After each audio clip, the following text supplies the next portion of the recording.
There is a story coming out now, out of Florida and Brazil primarily, that the mainstream media does not want you to hear. They don't want you reading this because it would call into question their narrative, and it would call into question what they have referred to as their accepted science, which is now changing radically as the weeks go by. In today's video, we're going to cover that.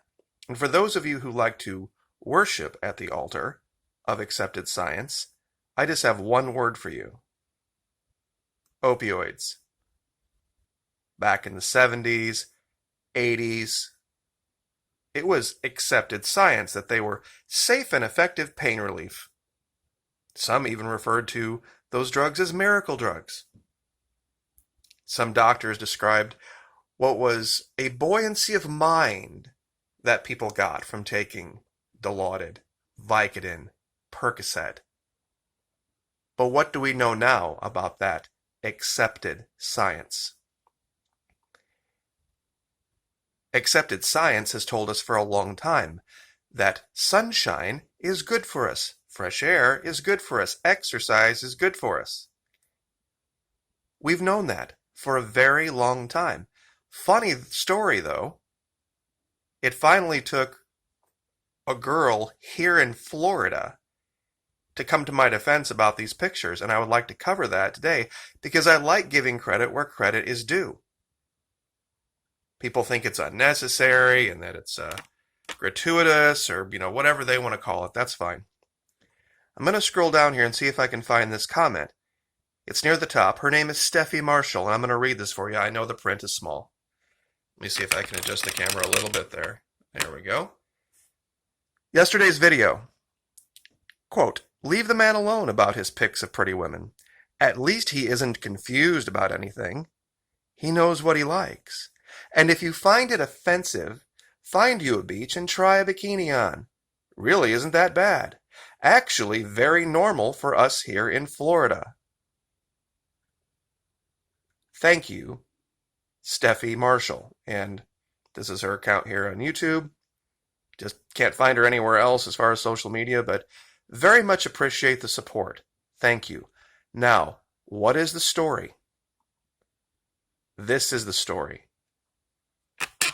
You see this graph here in the lower right? These are resident deaths by date of death. Look what's happening to the death rate. See, no one is making an allegation there isn't coronavirus in Florida. There absolutely is. The death rate has collapsed. It's near virtually, as a percentage of cases, near virtually zero. 12/21/20, 6. In a state of 22 million people. That's not by one county. That's not Miami-Dade. That's not Orlando. That's the whole state. That's the whole state yesterday. 22 million people. Now, I haven't actually done the physical math of what 6 over 22 million is, but I'm going to ballpark say, 0.0000 something. Now, the same thing is going on in Brazil. See, this is another place where they are loaded up on vitamin D. Cases, 7.3 million. Now, Brazil is a country of nearly 200 million people. They have 10 times our population here in Florida. So when you see these numbers, take basically one digit to the right. So 7.3 million cases in Brazil would be the equivalent of 734,000 cases here in Florida, because they have 10 times the population. But here, you see, they report recovered. They report recovered. Of the 7.3 million cases that they've had, 6.3 have recovered. Their serious or critical rate is like 1%. 8,000 people serious or critical in a country of nearly 200 million people. In a country of nearly 200 million people, they have 8,000 serious or critical. Think about that for just 1 minute. Think about that for just 1 minute in the context of this. Florida and Brazil, what do they have in common? What do Floridians and Brazilians have in common? Generally speaking, large portions of our population live near the beach and go out and get a lot of sunshine year-round. Rio, Sao Paulo, Miami, Tampa, Pensacola, Daytona. This is what they have in common. We both have very large populations for the area that we occupy. Florida as a state, 22 million. Texas has, I believe, 35 million, 36 million, but Texas is like 4 times as large as we are. Brazil has 10 times our population. I don't think Brazil is 10 times as big geographically, but it's still quite a bit bigger. A lot of it is uninhabited, though. So a lot of their populations live near the coast. And they spend a lot of time getting sun.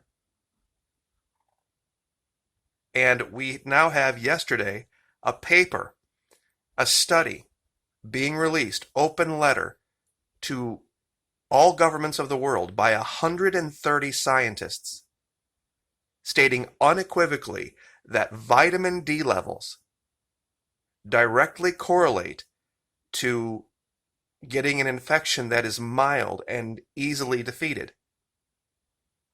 Virtually all of the cases of people who have had COVID that were serious, that required hospitalization or resulted in death, almost all of them had low vitamin D levels.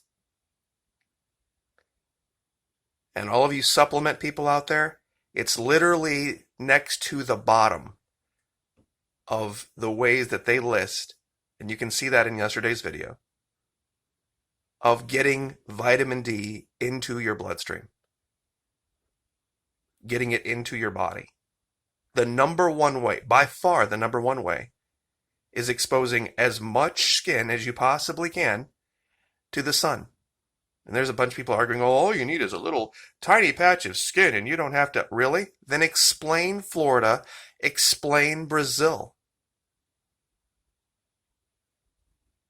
I'm not alleging, and I'll say it again, I am not alleging there is not COVID in Florida. There is. In fact, let me see if I can show you guys something.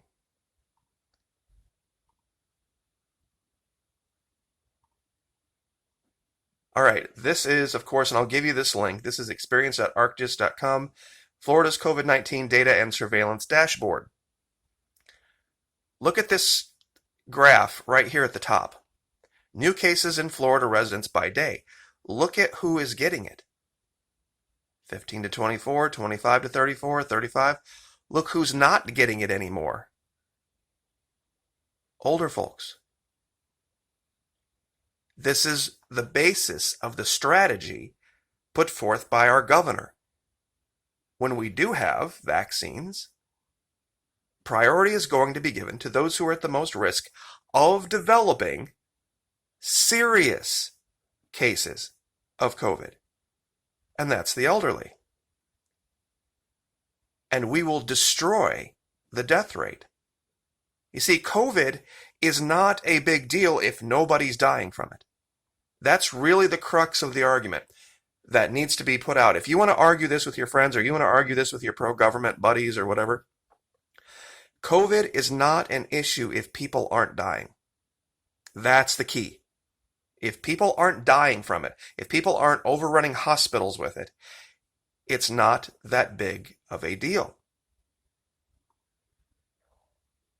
How do we do that? How do we achieve that? How do we make it just a cold? Well, that's simple. Vitamin D. It's prophylactic in the sense that it prevents you even becoming infected, number one. And if you would become infected, getting large amounts of vitamin D, and I would make the allegation, exercise, fresh air, would be key to your recovery. And this is what we were talking about in yesterday's video. All of the different science that has come out now.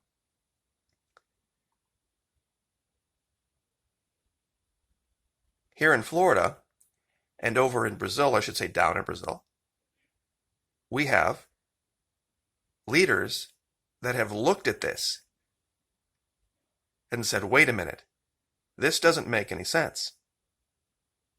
What they're doing, what we're doing is making sense. You can't compare Florida to Massachusetts. You can't compare Florida to Indiana. You can't compare Brazil to little tiny Nicaragua. Just because of the sheer amount of people and their rates versus our rates, or their numbers versus our numbers. You can't do it.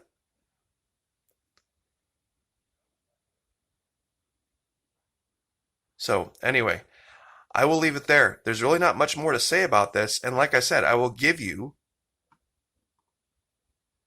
this link and you can look at this. We for sure absolutely have COVID here in Florida, but the death rate has absolutely collapsed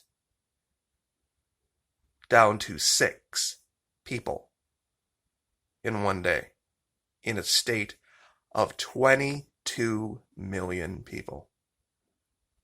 That's virtually none. Virtually zero. And I'll leave it there. I'll let you guys do your own research. Merry Christmas. God bless. Like, share, subscribe.